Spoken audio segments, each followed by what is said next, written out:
Hello दोस्तों, स्वागत है आप सभी का इस सेशन में। इस सेशन में हम देखेंगे कि जो रिसेंटली एग्जाम हुआ है जेआईबी का जून में, तो उसमें आई एंड आईएफएस का जो पेपर था ये थोड़ा सा ट्रिकी था और थोड़ा डिफिकल्ट लगा था लोगों को।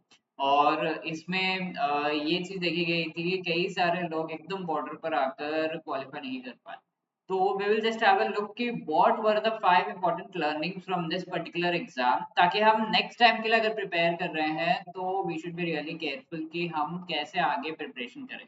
ओके, तो this session is all about June 2024 में अगर आपने एग्जाम दे रखा है, क्लियर किया है, नहीं किया है, या फिर आप आगे भी एग्जाम दे रहे हो, you should definitely have a fair idea कि इस एग्जाम में से क्या हमारे क्या लर्निंग्स है और एग्जाम का ट्रेंड क्या रहा है, ताकि हम आगे के एग्जाम में कैसे क्वेश्चन हम एक्सपेक्ट कर सकते हैं, ये चीज जो है थोड़ा सा देख लें।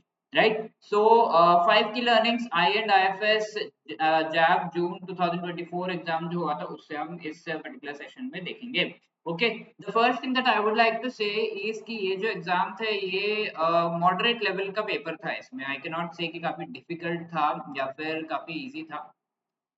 मॉडरेट लेवल का पेपर था बिकॉज यहाँ पर कई लोगों को ये पेपर काफी ज्यादा, अगर हम पर्सनली पूछे कई सारे बैंकर्स एंड एस्पिरेंट्स को अगर पूछा जाए, तो दे हैव सेड कि it was difficult, but I would say कि ये मॉडरेट था बिकॉज क्वेश्चन के टाइप्स जो है आपके वो थोड़ा सा चेंज हुआ है। क्वेश्चन का जो नॉमेनक्लेचर है, कीवर्ड्स जो यूज किए गए हैं, वो थोड़ा सा ट्विस्ट करके पूछा गया है, थोड़ा सा डेप्थ जो है वो इंक्रीज किया गया है। बट आई वोंट से कि ये काफी डिफिकल्ट था। अगर एक फेयर लेवल की प्रिपरेशन कई लोगों ने फर्स्ट अटेम्प्ट में पहली बार में and not even so many weeks, just a few weeks, 1 month की प्रिपरेशन में भी इस पेपर को क्लियर किया।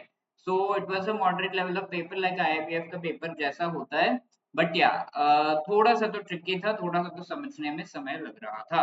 राइट, तो अगर हम जो परसेंटेज ऑफ क्वेश्चंस है एग्जाम में जो पूछे गए हैं उनका लेवल देखें, तो this has been always proved and इस बार भी प्रूव हुआ है कि module D is the king of all of the modules. ठीक है, अगर आप जेआईबी के आई एंड आईएफएस का पेपर दे रहे हो and you have not properly prepared module D, then definitely you cannot expect कि बहुत अच्छे मार्क्स एग्जाम में आ जाएंगे। Around 35 to 40 questions were again from module D. Okay, और वेटेज मॉड्यूल डी का again it has been one of the highest as far as this particular paper is concerned, that ये चीज expected भी है because most number of chapters, that is 17 chapters आपके module D में ही आ जाते हैं। और ये चैप्टर्स से काफी सारे क्वेश्चंस, लाइक एक एक चैप्टर में से लगभग 50 से 60 क्वेश्चन, 100 क्वेश्चंस भी जो है पूछे जा सकते हैं। सारा चैप्टर अगर आप देखो तो काफी सारे question each and every chapter में से, क्योंकि कई फैक्ट्स यहाँ पर है, पूछे जा सकते हैं। इन द सेकंड जो हम कह सकते हैं highest number of questions module B में से पूछे गए हैं, this is also expected because economic concepts which are related to banking, यानी कि ये डायरेक्टली लिंक करता है इकोनॉमिक्स को विद बैंकिंग, एंड यहाँ पर काफी सारे कॉन्सेप्चुअल बेस्ड क्वेश्चंस डीपली थोड़े से पूछे गए थे। So module B has been the second thing, and A and C अपना जो है हम कह सकते हैं मॉडरेट लेवल पे थे क्वेश्चंस इसमें से, and this has been the trend, और ये रिपीट हो रहा है थोड़ा सा, हम कह सकते हैं ये module A B C and D का अगर हम देखें तो इस तरीके से रिपीट हो रहा है। नंबर ऑफ क्वेश्चंस और उसका वेटेज जो एग्जाम में है, इसका ट्रेंड तो ऑलमोस्ट सिमिलर रहा है लाइक प्रीवियस एग्जाम्स ओनली। इसके अलावा व्हाट आर द मेन 5 की learnings from this particular paper, तो the first thing would be कि लैंग्वेज ऑफ द क्वेश्चंस इस बार डिफिकल्ट था, वो मैं मानता हूँ। ठीक है, क्वेश्चंस का जो लैंग्वेज था, जो जिस तरीके से क्वेश्चंस पूछे गए थे, ट्विस्ट करके थोड़ा सा पूछा गया था, तो ये थोड़ा सा डिफिकल्ट हो जाता है। तो इस वजह से हम ये कह सकते हैं कि सिर्फ बुक पढ़ लेने से इट इज नॉट श्योर कि एग्जाम क्लियर हो जाएगा। बट या थोड़ा सा अच्छा प्रैक्टिस कर लेने से, बेसिक चीजों को अच्छे से समझ लेने से डेफिनेटली आपका जो है चांसेस ज्यादा है कि आपका क्लियर हो। बिकॉज अगर जिसने बुक पढ़ रखा है, थोड़ा रट रखा है, तो उसके बुक के टर्म्स अगर नहीं दिखे होंगे तो ऑब्वियसली उन्हें डिफिकल्ट लगा होगा समझने के लिए कि कहाँ से ये क्वेश्चन पूछा गया और कैसे मुझे आंसर करना है।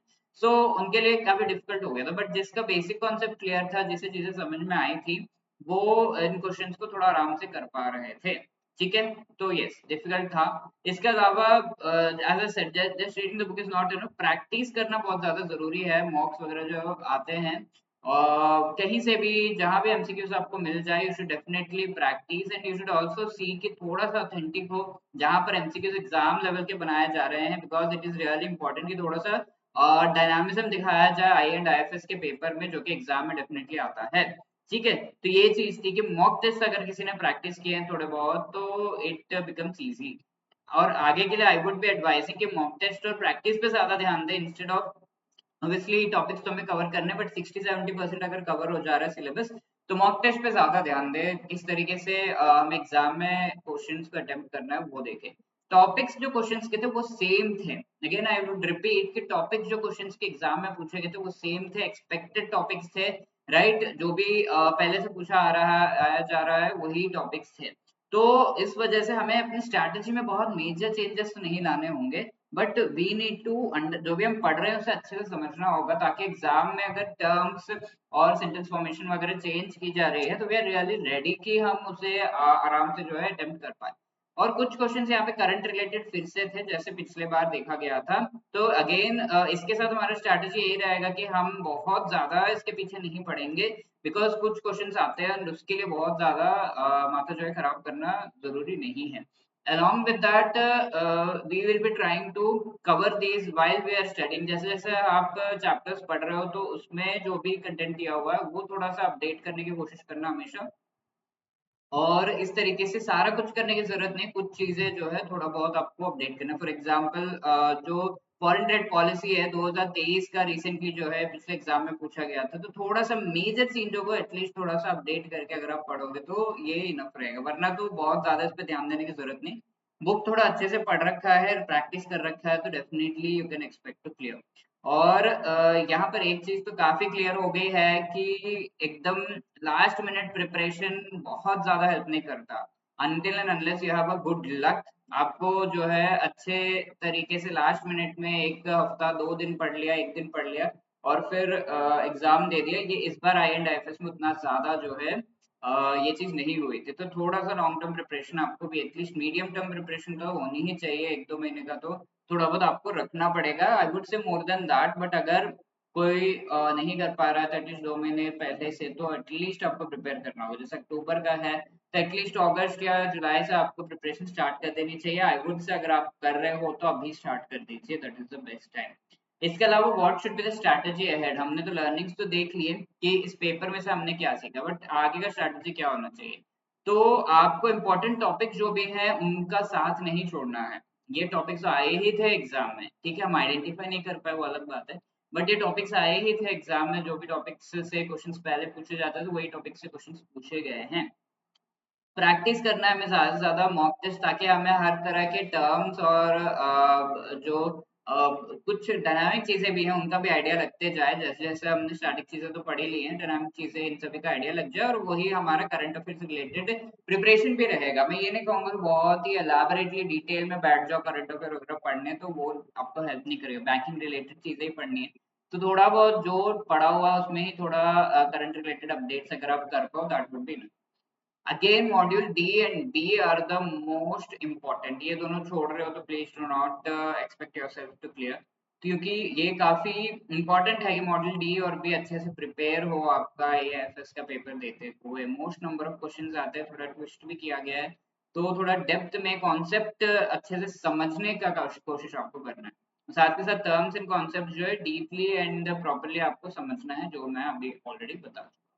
आई होप ये सेशन आपको बहुत अच्छी तरीके से हेल्प कर रहा होगा कैसे आप आगे के अपने प्रिपरेशन को प्लान कर रहे हो। और if you have any other queries you can always call us on 8146207241 या फिर hello@edutap.co.in पर आप हमें जो है अपनी क्वेरी मेल भी कर सकते हैं। All the best for your preparation, thank you.